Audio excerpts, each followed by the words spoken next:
പാലക്കാട് അട്ടപ്പാടിയിൽ കാട്ടിൽ കുടുങ്ങിയ പോലീസ് സംഘം തിരിച്ചെത്തിയിട്ടുണ്ട് കേട്ടോ. ആശ്വാസ വാർത്തയാണ്. നമ്മൾ തലക്കെട്ടിൽ പറഞ്ഞു സംഘം 14 അംഗ സംഘം കുടുങ്ങിയിട്ടുണ്ട് എന്ന്. അഗളി ഡിവൈഎസ്പി ഉൾപ്പെടെ 14 പേരാണ് ഇപ്പൊ തിരിച്ചെത്തിയത്. ഗോകുൽ VS ഉണ്ട് വിവരങ്ങളുമായി. Good morning Gokul. ഗോകുൽ, ഏതായാലും ആശ്വാസ വാർത്തയാണ്. എങ്ങനെയാണ് ഇവർ കാട്ടിൽ കുടുങ്ങി പോയത്? എന്തുകൊണ്ടാണ് പുറത്തിറങ്ങാൻ പറ്റാതെ പോയത്? എന്താണ് വിശേഷങ്ങൾ?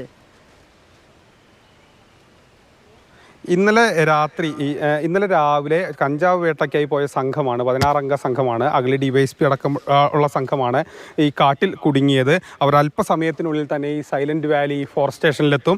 അവരെ കണ്ടെത്തിയിട്ടുണ്ട്. അവർ അവിടെ നിന്ന് കാടിൻ്റെ ഭാഗത്ത് നിന്നുള്ള യാത്ര ഇങ്ങോട്ട് ആരംഭിച്ചിട്ടുണ്ട്. ഫോറസ്റ്റ് ഉദ്യോഗസ്ഥരടക്കം ഇവിടെയുണ്ട്. ഇപ്പോൾ റെസ്ക്യൂവിന് പോയ മണ്ണാർക്കാട് DFO അടക്കം ഇവിടെയുണ്ട്. റേഞ്ച് ഓഫീസർ അടക്കം ഇവിടെയുണ്ട്. സാർ, എങ്ങനെയായിരുന്നു അവരെ കണ്ടെത്തിയോ? അവരെപ്പോൾ എത്തും? അവരിതേ എത്തി. അവരെ നമ്മൾ ഓൾറെഡി റെസ്ക്യൂ ചെയ്തു. അവർ 6 മണിയോടുകൂടി ഇവിടെ എത്തിയിട്ടുണ്ട്. ഇപ്പോൾ RRT സംഘത്തിൽ ഇതാണോ? ഈ RRT പോലീസുകാർ അതിലുണ്ടാവും. ഈ വാഹനത്തിലുള്ളതാണോ? ഇതിലുണ്ട്. അതെ, DYSP അടക്കമുള്ള സംഘമാണിത് പോയിക്കൊണ്ടിരിക്കുന്നത്. അദ്ദേഹം അടക്കമുള്ളവർ ഇവിടെ എത്തിയിട്ടുണ്ട്. നിങ്ങളായിരുന്നോ സാർ? എന്താണ് പറയാൻ? കാര്യമായിട്ടൊന്നുമില്ല. നിങ്ങൾ രാത്രി മുഴുവൻ പേടിച്ചോ? ഇല്ലില്ല, ഫോറസ്റ്റുകാരൊക്കെ വന്നിരുന്നു. ഉടൻ തന്നെ നിങ്ങൾ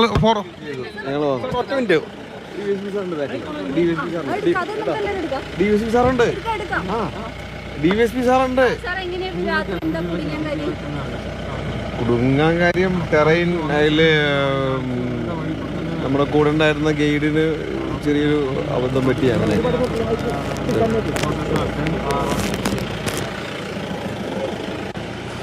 DYSP അടക്കമുള്ളവർ എത്തുന്നതേ ഉള്ളൂ. അത്തരത്തിൽ പോലീസ് സംഘത്തിൻ്റെ, അതായത് ഇന്നലെ രാത്രി മുഴുവൻ ഈ കാട്ടിൽ കുടുങ്ങിയ സംഘത്തിൽ ഉള്ളവരാണ് ഇപ്പോൾ പോയത്. മണ്ണാർക്കാട് ഫോറസ്റ്റ് അടക്കമുള്ളവർ ചേർന്നാണ് ഇവരെ റെസ്ക്യൂ നടത്തിയത്. ഇപ്പോൾ ഒരു സംഘം ഉദ്യോഗസ്ഥർ പോയി. അടുത്ത സംഘം ഉദ്യോഗസ്ഥർ അല്പസമയത്തിനുള്ളിൽ തന്നെ ഈ സ്റ്റേഷനിലേക്ക് എത്തും. ഈ സൈലന്റ് വാലി ഈ സ്റ്റേഷനിലേക്ക് അല്പസമയത്തിനുള്ളിൽ തന്നെ എത്തും. നമ്മൾ ഈ ദൃശ്യങ്ങൾ കാണുന്ന ഫോറസ്റ്റ് ഉദ്യോഗസ്ഥരായിരുന്നു ഈ സംഘത്തെ ഇങ്ങോട്ട് എത്തിക്കാൻ വേണ്ടി ഇന്നലെ രാത്രി ഒക്കെ കാട്ടിലെത്തുകയും പിന്നീട് DSP അടക്കമുള്ളവർക്ക് ഭക്ഷണം നൽകി, 16 അംഗ സംഘത്തിന് ഭക്ഷണം നൽകി. അതിനുശേഷമാണ് അവരെ ഇങ്ങോട്ട് എത്തിക്കുന്നത്. ഇന്നലെ രാത്രി 11:45 തന്നെ റെസ്ക്യൂ ടീം കാട്ടിലെത്തുകയും അവരുമായി നേരിട്ട് സംസാരിക്കുകയൊക്കെ ചെയ്തു. ഇന്നലെ രാവിലെയാണ് ഈ DYSP അടക്കമുള്ള സംഘം കാട്ടിൽ കഞ്ചാവ് വേട്ടയ്ക്ക് പോയത്. അതിനിടയിൽ തിരിച്ചു വരുമ്പോൾ വഴിതെറ്റി ഒരു മേഖലയിൽ, അതായത് കാട്ടിനുള്ളിൽ അകപ്പെടുകയായിരുന്നു. അതിനുശേഷം തിരിച്ച് ഇവിടെയുള്ള ഉദ്യോഗസ്ഥർക്ക്, ഫോറസ്റ്റിന് തങ്ങൾ ഇത്തരത്തിൽപ്പെട്ട വിവരങ്ങൾ അറിയിക്കുകയും ഉടൻ തന്നെ വനം വകുപ്പും അതോടൊപ്പം തന്നെ മറ്റ് റെസ്ക്യൂ ടീമും ഒക്കെ ഈ പ്രദേശത്തേക്ക് എത്തി ഈ രാത്രി അവിടെ എത്തി അവർക്ക് ഭക്ഷണങ്ങൾ നൽകി ഇന്ന് രാവിലെ. കാരണം രാത്രി ഈ പറയുന്ന കാട്ടിലൂടെ പോകുന്നതിന് അതിൻ്റേതായ ചില റിസ്ക്കുകളൊക്കെ ഉണ്ട്. കാരണം ആന അടക്കമുള്ള വന്യജീവികളടക്കമുള്ള ശല്യവുമൊക്കെ ഉണ്ട്. അപ്പോൾ ആ പ്രശ്നങ്ങളൊക്കെ മറികടക്കുന്നതിന് വേണ്ടിയിട്ടാണ് ഇന്ന് രാവിലെ അവരെ തിരിച്ച് ഇങ്ങോട്ട് കൊണ്ടുവരാൻ ഉള്ള രീതിയിലേക്കൊക്കെ നീങ്ങിയത്. ഏതായാലും അല്പസമയത്തിനുള്ളിൽ DYSPയും ഇവിടേക്ക് എത്തും എന്നാണ് അറിയുന്നത്. ഇപ്പോൾ ഒരു പോലീസ് വാഹനം കൂടി വരുന്നതിൻ്റെ ദൃശ്യങ്ങൾ നമുക്ക് കാണാൻ കഴിയുന്നുണ്ട്. അത് DYSP ഉൾപ്പെട്ട സംഘമാണെന്നാണ്, അല്ലെങ്കിൽ DYSP അടക്കം അതിലുണ്ട് എന്നാണ് നമ്മൾ കരുതുന്നത്.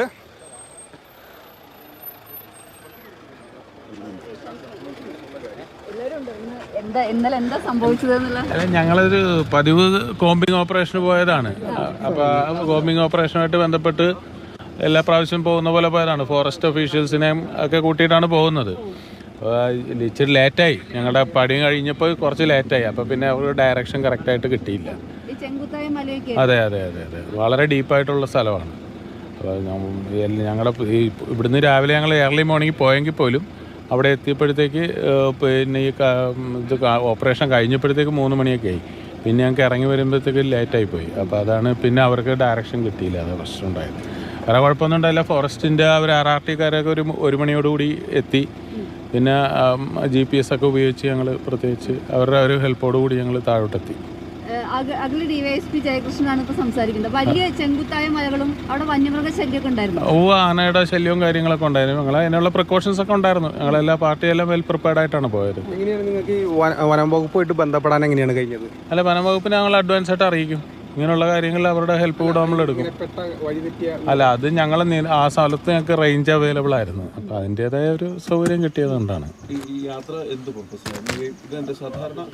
അത് തന്നെ. അത് നമുക്ക് പിന്നെ ഗഞ്ച ഇൻഫർമേഷൻ ഉണ്ട്, അങ്ങനെ കൂടാതെ മറ്റ് കാര്യങ്ങളുണ്ട്. അപ്പോൾ അതുമായിട്ട് ബന്ധപ്പെട്ട് നമ്മൾ ചെയ്യുന്ന ഓപ്പറേഷനാണ്. ഈ മാവോയിസ്റ്റ് സെർച്ച് ഉൾപ്പെടെ എല്ലാം ഉണ്ട്, അതിനകത്ത് എല്ലാം ഉണ്ടാവും. അപ്പോൾ അതെല്ലാം കൂടെ കണക്കാക്കിയിട്ടുള്ള ഒരു കോമ്പിങ് ഓപ്പറേഷൻ പോലെയാണ് നമ്മൾ ചെയ്തിട്ടുള്ളത്. കഞ്ചാവ് തോട്ടം നശിപ്പിച്ചിട്ടുണ്ട്. അതിൻ്റെ കേസും കാര്യങ്ങളും എടുക്കുന്നുണ്ട്. ഈ രാത്രി അവിടെ കഴിഞ്ഞത് വലിയ ക്ലേശകരായിരുന്നു. അത് കുറച്ച് സമയം എല്ലാവരും പ്രിപ്പയർഡ് ആയിരുന്നു. പിന്നെ കുറച്ച് സമയം ബുദ്ധിമുട്ടി. അത് പിന്നെ അത് കഴിഞ്ഞ് ഇവരെത്തി, അവർ അല്ലാതെ ഹെൽപ്പ് ചെയ്തു. തിരിച്ചു വരാനുള്ള വഴി വേറെ വഴി കൂടി വരേണ്ടി വന്നു. അപ്പോൾ അതിന് കുറച്ച് ടഫായിരുന്നു. എന്തായാലും അതൊന്നും ഉണ്ടായില്ല, അതൊക്കെ നേരത്തെ കഴിയുമല്ലോ. ഓക്കെ, ശരി, താങ്ക് യു. എല്ലാവരും തിരിച്ചെത്തി? എല്ലാവരും എത്തി. അപ്പോൾ 14 പേരുടെ ടീമാണ് പോയത്. പിന്നെ ഒരു മണ്ണാർക്കാട് നിന്നും പിന്നെ RRTയുടെ ടീം വന്നു. അവർ കൃത്യമായിട്ടുള്ള ഒരു ഹെൽപ്പിങ്ങിലൂടെ ഞങ്ങൾ താഴെത്തി. 14 അംഗ ടീമാണ് പോയത്. ഇപ്പോൾ എല്ലാ ടീം അംഗങ്ങളിലെല്ലാവരും ഇപ്പോൾ തിരിച്ചെത്തി. DYSP അടക്കമുള്ള എല്ലാവരും തിരിച്ചെത്തി. ഇപ്പോൾ ഈ സൈലന്റ് വാലി ഫോറസ്റ്റ് ക്യാമ്പിലേക്ക് എത്തുന്നു. ഏതായാലും രാവിലെ തന്നെ നമുക്കൊരു ആശ്വാസത്തിൻ്റെ വാക്കുകൾ നൽകാൻ കഴിയുന്നു. ഇന്നലെ തന്നെ വൈകുന്നേരം ഇവരെവിടെയാണെന്ന് ലൊക്കേറ്റ് ചെയ്തിരുന്നു. കാരണം ഭാഗ്യവശാൽ ഇവർ കുടുങ്ങിയ സ്ഥലത്ത് റേഞ്ച് ഉണ്ടായിരുന്നു. ചെങ്കുത്തായ മലയുള്ള സ്ഥലമാണ്, ആന അടക്കമുള്ള ശല്യമുള്ള കാട്ടുമൃഗങ്ങളുടെ ശല്യമുള്ള സ്ഥലമാണ്. അപ്പോൾ അതിനെയൊക്കെ അതിജീവിച്ചുകൊണ്ട് ഇന്നലെ രാത്രി അവർ കാട്ടിൽ കഴിച്ചുകൂട്ടി.